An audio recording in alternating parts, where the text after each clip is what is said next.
Somewhere on Earth right now, a lake of molten rock is sitting at over 1,000 degrees Celsius, churning slowly, waiting. And at the bottom of that lake, anything that falls and disappears. Completely. Without a trace. So here is the question that has occurred to almost everyone who has ever thought about the 254 million tons of trash Americans alone generate every single year. Why don't we just throw it in? Nature's incinerator. No landfills. No plastic floating in the ocean. Just gone. Vaporized by the most extreme heat environment on the surface of the planet. The idea is not as absurd as it sounds.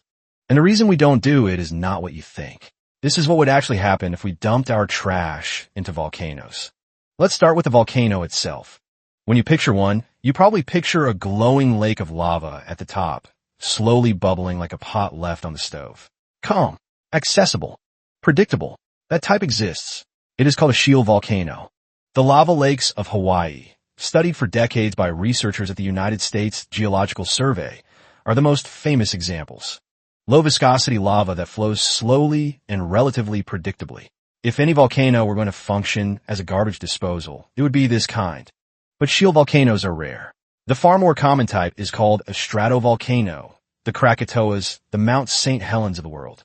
They don't produce calm lava lakes.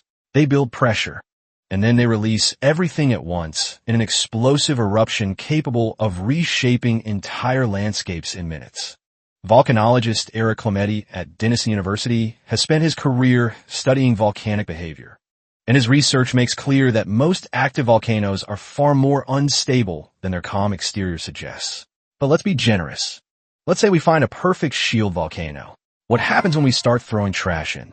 In 2002, a group of researchers in Ethiopia decided to find out. They threw a 30-kilogram bag of organic waste into the lava lake at Erta Ale, one of the world's most persistently active volcanoes. The results were immediate and violent. Here's why. Lava lakes are not simply hot liquid sitting quietly in a hole. They are pressurized systems, molten rock under enormous internal tension, saturated with dissolved gases constantly trying to escape. When you drop something cold into that system, you create a sudden thermal shock. The lava solidifies rapidly around the object. Pressure builds, and then it releases. Rockfalls into lava lakes in Hawaii have sent molten rock flying 85 meters into the air, the height of a 25-story building. That is what a single rock does. Now imagine what happens when you throw in the daily garbage output of an entire city. The explosion risk is only the first problem. The second is what the fire actually does to the trash. Incineration sounds clean. It is not. When you burn municipal solid waste, plastics, electronics, batteries, medical waste, you don't make it disappear. You convert into gases and particulate matter, dioxins, furans, heavy metals in vapor form, lead, cadmium, mercury. Modern incineration plants handle this with sophisticated scrubbing systems that capture these compounds before they enter the atmosphere. A volcanic vent has no such system.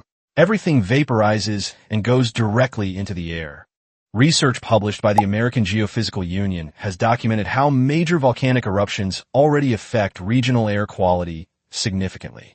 Adding millions of tons of burning trash to that equation would create an environmental disaster on a scale that dwarfs the original problem. The third problem is what doesn't burn. Not all materials are destroyed by lava. Certain metals, ceramics, and glass-forming compounds survive in altered forms that can be ejected during subsequent eruptions. Nuclear waste, which some people have genuinely proposed for volcanic disposal, would be particularly catastrophic. The thermal dynamics of a volcano do not reduce radioactivity. They redistribute radioactive material across a wider area. The fourth problem is logistics. There are approximately 1,500 potentially active volcanoes worldwide. The vast majority are located far from population centers, in the Pacific Ring of Fire, the East African Rift, Iceland. Transporting 254 million tons of trash annually to the nearest accessible active volcano would require a transportation infrastructure of staggering scale. Researcher Marco Springman at the Oxford Martin School has noted that transportation accounts for a significant portion of the total environmental footprint of any disposal method. The further you move waste, the worse the math becomes. So the dream of the volcanic garbage disposal collapses at 4 points. Explosion risk, air pollution, hazardous material redistribution, and the carbon cost of getting there. And yet, the impulse behind the idea is not wrong. We do have too much trash. It accumulates in ways that damage ecosystems and persist for centuries. The frustration that drives someone to look at a lake of molten rock and think there must be a use for this is a legitimate frustration. The problem is that volcanoes are not designed to serve human convenience. They are outputs, not inputs. They move material from the interior of the planet to the surface. Reversing that is not engineering. It is geology saying no.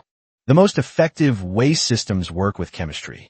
Waste-to-energy incineration with proper filtration generates electricity while reducing landfill volume. Pyrolysis converts plastic into fuel. Anaerobic digestion converts organic waste into biogas. None of these are as satisfying as the image of a garbage truck driving to the edge of a volcano and solving everything. But then again, neither is an explosion the size of a 25-story building that sends your trash right back where it came from. 254 million tons of trash per year. The volcano was never going to fix that. Only we can. Thanks for watching. Be sure to leave a comment below with your thoughts and let me know what topic you'd like to see in my next video.